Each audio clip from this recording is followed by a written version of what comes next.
Ok. Bueno, señores, estamos con el tremendo Mark Osegueda, cantante de Death Angel, que está muy próximo a tocar en Latinoamérica desde abril, así que se viene bien bueno eso. Mark, how are you today? How are you doing?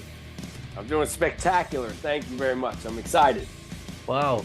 I need to ask you this. Why did you guys take so long to return to Latin America? I don't know. It's not us. That's the thing. It's not us. It's not Death Angel's fault. We've been dying to get back there. And we've been saying, we've been hitting our booking agents up for years to get us back down there. And I mean, they're no longer our booking agents. But I mean, there was always some excuse as to, they'd say like, oh, you need a new record. And then we'd come out with a new record. Oh, the promoters aren't interested. Like, just always something. I have no idea why. And then to me, I was like, well, then how come all our other friends that are in bands are going down there, but not us? There was nothing added up. And somehow, finally, we're going down there by hook or crook. It's happening. And we're so excited. We couldn't be any more excited because, we've been dying to get back there since we left last time, because last time we were down there was obviously 14 years ago. Mm-hmm. And Relentless Retribution, that was 2010, had just come out that week. And in many of the countries, it wasn't even available yet. So people hadn't even heard it, and people didn't really know who Damien and Will were. And here we show up in, Latin America, and people are like, who are these guys? So it was just it was a great tour, but there was little roadblocks here and there. Where this time, we're going back down there 14 years later with, four new studio records, not new, but 4 studio records with Damien and Will on. This is the longest running lineup of Death Angel with the most releases that any lineup of Death Angel has had. So we're going down there with the mission to kick ass, basically. Well, and your last albums are so amazing. Well, I love Human Inside, for example. And well, as you didn't come here like for promoting that album, I need to ask you some things about it. Sure. How did you remember like the process of this Human Inside album? Wow, I mean, just the writing process alone was, we knew it was a monumental task, and it's so funny to look back at things like this, because to us, it was a monumental task having to follow up the Evil Divide. You know what I mean? Yeah. So that's why it's odd to go back to that look, to get back in that headspace. It's like, because we were so proud of what we did on the Evil Divide, then we have to follow that up. So we sat down to write Humanicide, and I remember it being kind of daunting at first, and then once we started getting into the flow of things, me and Rob started really feeling it. Then we thought, okay, we're headed in a good direction, and the subject matter was there, and it all came together. And we went to the studio here in Sanford, Florida, with Jason Sukoff, and we were comfortable with him because that's the 4th record we've done with him, and it flowed very well. And when it came out, we had this grand touring scheme that we were going to tour everywhere for that record, everywhere. And we started touring for it. We did like a headlining run of North America, and on that run we found out we were nominated for a Grammy. Never happened. Yeah, which has never happened to Death Angel, and we were absolutely thrilled about that. And then we started putting together this tour. Got put together called the Thrash of the Titans. Yeah. So Testament, Exodus, and Us. It was. Or the Bass Strikes Back. Yeah. The Bass Strikes Back. Bass Strikes Back. That's the thing. It's so hard because, geez, it's confusing because of the years going by. Lots of names. Yeah. But the Bass Strikes Back tour, pardon me. And then that tour got announced, and everywhere we went with that tour, it did extremely well because people couldn't believe that Testament, Exodus, and Us were touring together.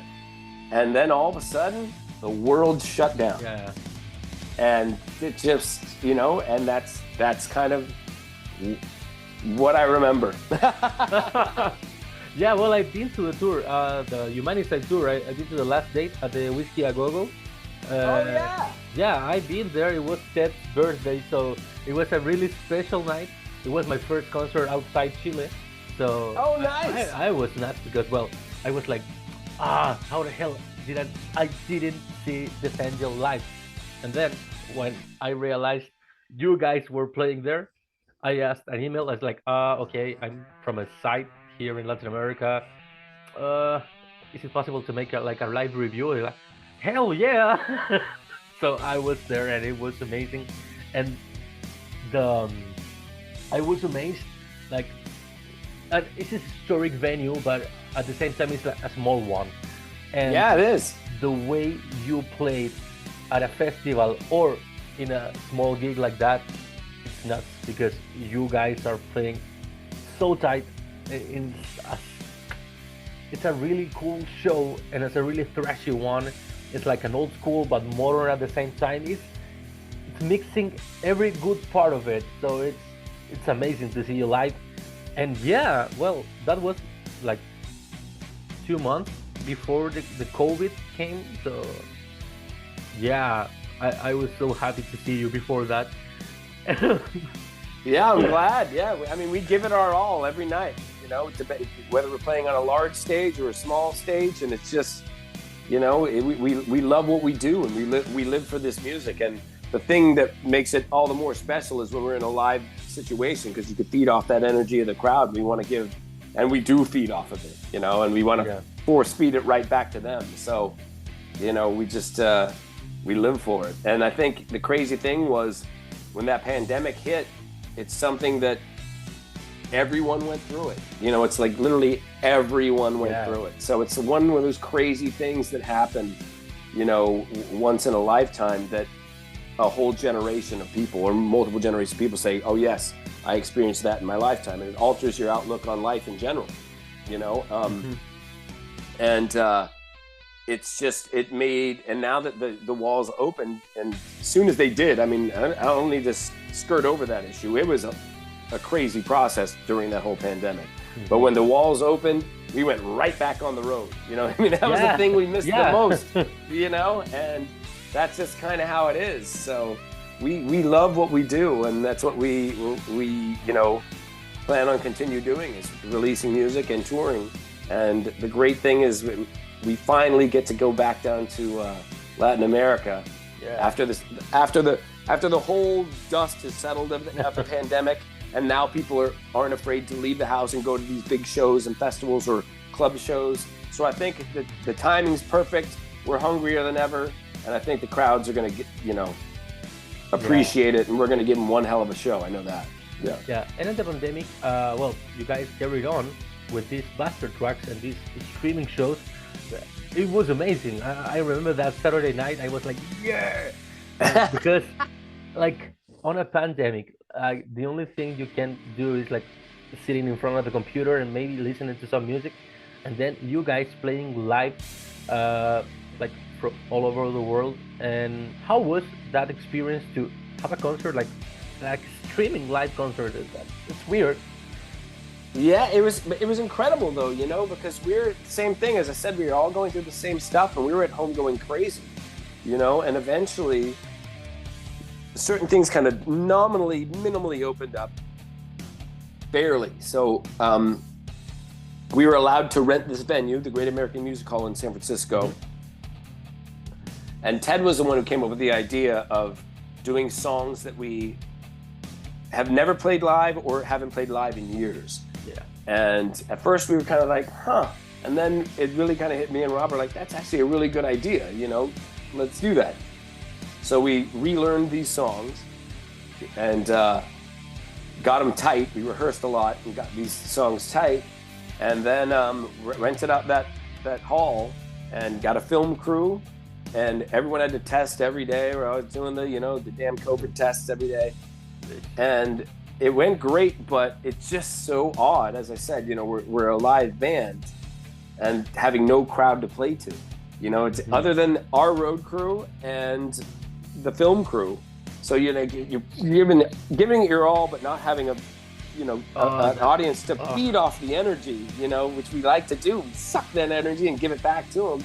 But there was no one, so we just have to feed off each other, which is wonderful, but it's still not the same. So we're giving it our best, but and knowing that people will appreciate it. That's the one thing that kind of keeps it. You got to keep that in your mind. Doing it, like the people out there going through the same shit, they're gonna appreciate the fact that you're doing this as well. But it was just really odd when you stop a song and to silence.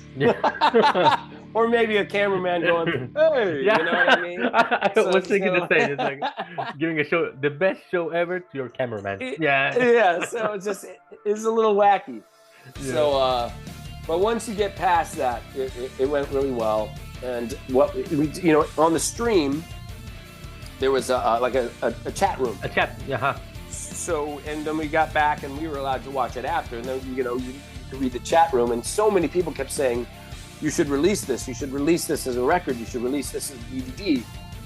And then, we had to take time to relax. And then once we kind of did all, decompress from it, then we started watching it. And when we got the audio back, we thought, this actually sounds releasable. It really does. So, and then we put it in the process. We approached Nuclear Blast and they were into it. And so we made a physical product out of it. And I think, and it got a really good response from it. And I think because the people it's going to affect most is people like us that are music fans, and I love music and I love my bands I love. And with them, sure, I go to the live shows all the time. And when I see these bands that I know that I love, often I know, well, they're going to play this song, they'll play this song, And every now and then I'm with my friends and they'll pull one out of the woodwork that I'm like, oh shit, and I'll hit my friend next to me and him too. We get excited together. So we just kind of thought, like, what would it be like to do a whole set of that? You know what I mean? And so it's for the fan that's like really, it's amazing. A true fan. And then if anything, it'll, turn some people on to earlier music that they never even thought of exploring about it. So at first I didn't get the concept, but now I grew to love it, and lots of deep cuts. It's Incubus live. It's like, wow. It's a trip. I was reading the track list like 1 hour ago. Like, man, this was their last record, like live record, and it was amazing. And I felt like I was there because I was seeing the thing. So listening to it reminds some things. Yeah, of course. That day was cool. And well, you, Mark, shared a picture with Rob last week, composing new music. How is that going on? It's going great, and we're excited about it. That's where Death Angel is right now, writing the new record. Wow. And just on, I think it was Thursday I posted that. It was Thursday or was it Friday? But I think I was at his house on Thursday, and I laid down vocals to a demo of a new Death Angel song. So, and there's more songs I gotta start writing the lyrics and melodies for, because him and Will are in the studio and they're Rob's been tracking Will's drums on these songs for demos, and now it's time for me to catch up and write more lyrics and melodies. It's happening, and it's probably the only thing that's gonna slow it down, and I don't mind. We're all excited about it. Starting next week, we'll switch the gears into rehearsing for the Latin American Humanicide tour. That's right. So we'll be rehearsing for the Latin American Humanicide tour. Go on that tour, which we're not trying to rush.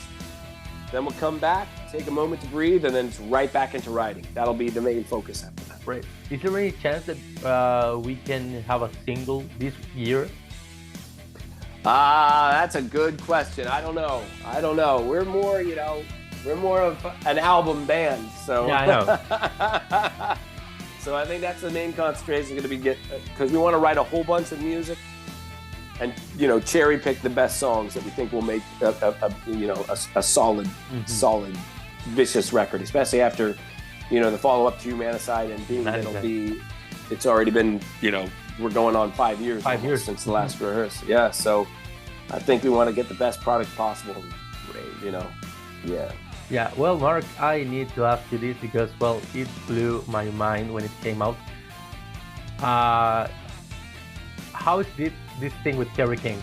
Because I did the live reaction on my channel. I was like, No way. And I was like throwing lots of flowers to you. It's like Mark Osegueda is the best thrash voice ever, and that's on the like my live reaction. And I was like, well, people are gonna think that I'm in love with Mark or something because everything like, man, Mark. Oh wow.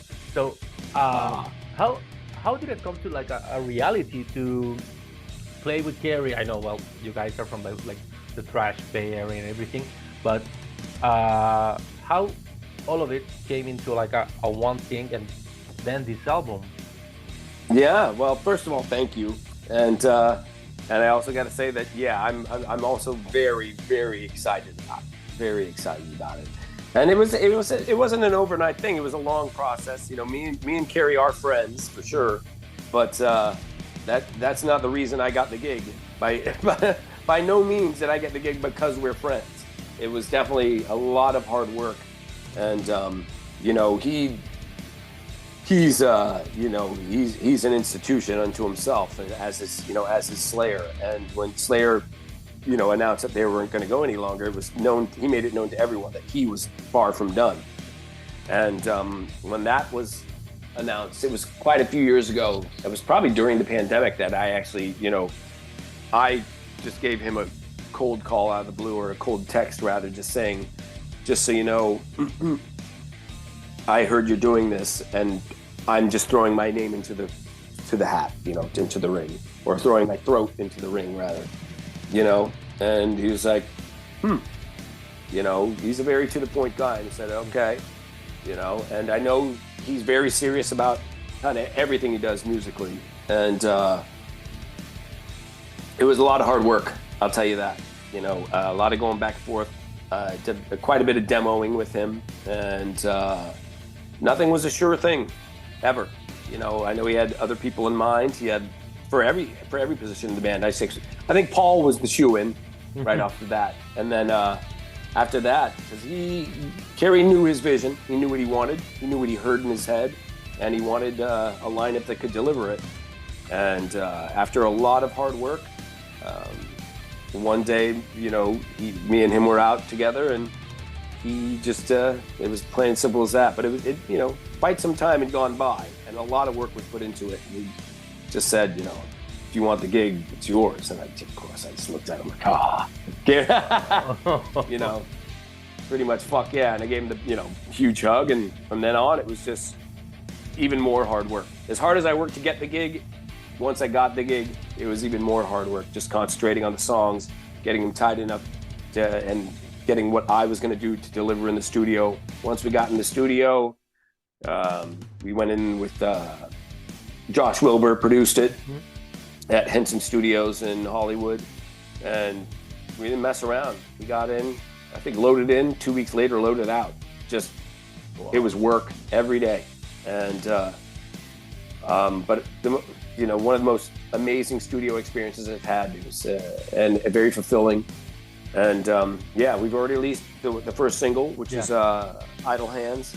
But the record's all done. It's wrapped up, recorded, mastered, everything. And the release date's May 17th on Raining Phoenix Music. Yeah. And it's a beast. You know, it's a body of work that from beginning to end. That album's something I'm very proud of, and I know everyone on the record, all of us in the band are very proud of it. And I think when people hear it, they're gonna be blown away. Yeah, it's a beast. Yeah, it's a beast.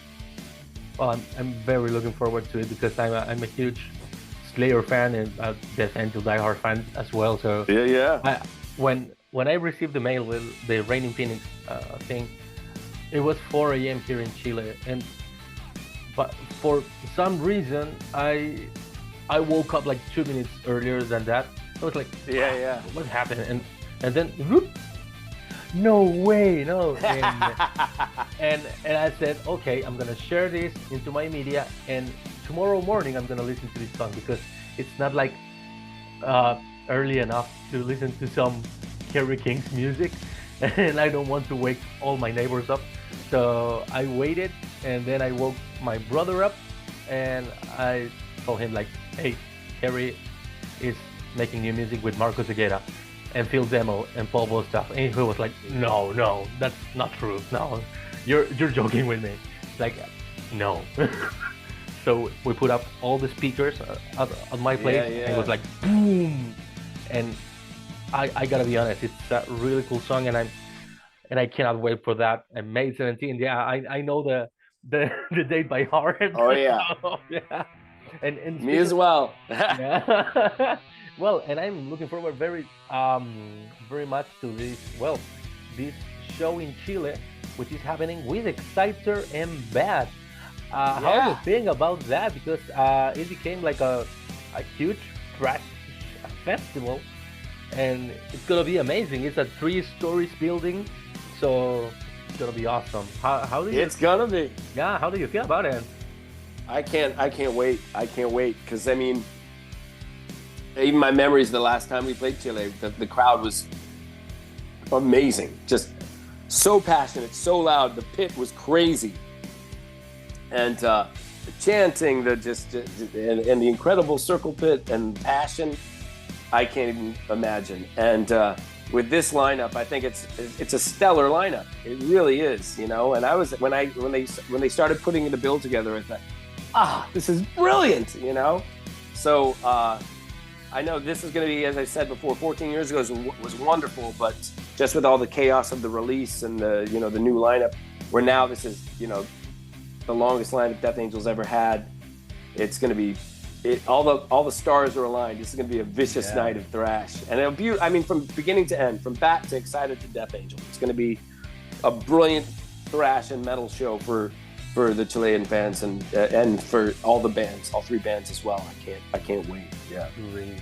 Well, you got me thinking on something, because you said that after all this Latin American tour, you guys are gonna write new music, but you have these Kerry King gigs as well. Mm-hmm. How are you gonna like mix all of that and not be a mess? Yeah, no, it's not a mess, because there's one thing that people know about me, who actually know me as a person, is I need to be busy. I go nuts when I'm not busy. The things aren't right, and so like that's why the pandemic was terrible for me. Except for you know, we got to do these stream shows and that. So I need to be busy. And the great thing is that, you know, the From Hell I Rise, the Kerry King record comes out May 17th. Our first shows were in May, and then we're pretty much touring all summer. You know, June through August, we're on tour, and that's great. You know, but and Rob will be sending me demos, and you know, that's it. I'll be writing melodies while I'm on tour, and that's, you know, that's what you do.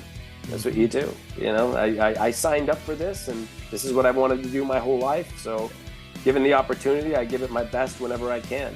You know, so I'm gonna do it, and I'm gonna do it to the best of my ability. Yeah. For you, Mark, what's the best part of making music? Well, no matter what, the best part of making music is getting out there and getting to play the music live. I mean, I've always been a live performer, and that's the reason I do it, you know, and that's why I'm always excited when new music comes out, just to see the reaction of getting to play the new stuff. But yeah, it's the feedback off the crowd's always going to be the best. You know, as I grew older, I started really appreciating the creating of it, which is wonderful. And I really appreciate the studio, whereas when I was younger, the studio I didn't appreciate that much. I just wanted to get out there and play live. But now, I cherish all of it, you know. But nothing will ever top the live experience. Nothing. Yeah. Well, Mark, we're running out of time. I got like 30 more questions on my mind right now for you. Yeah, and I haven't written anything off. It's only here. So. Hey, man, I understand. Yeah, no, it's a conversation that I wanted to have like for all my life. So, well, do you have anything to say to your Chilean fans? Yeah, I just say that, you know, I want to thank all our Chilean fans for just the patience, and just know it's been 14 years, but that's not because of us. We've been wanting to get down there every year since, and we finally get to be back down there, and we can't wait. It's going to be Death Angel, Exciter, and Bat, and it's going to be a phenomenal show from the moment the doors open till, unfortunately, we have to say goodnight. But you'll never have to wait 14 years again, but I promise you that night is going to be an incredible display of Bay Area thrash, Death Angel style. Great.